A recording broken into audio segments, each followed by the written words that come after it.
You ask Tiger to solve. This deals with linear equations with one unknown. The final result is x equals 4. Let's solve it step by step.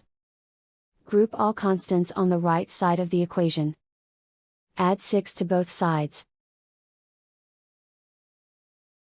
Simplify the arithmetic.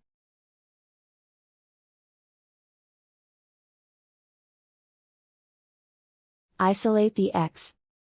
Divide both sides by 4. Simplify the fraction. Find the greatest common factor of the numerator and denominator.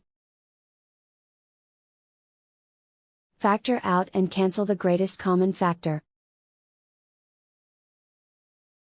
And so the final result is x equals 4.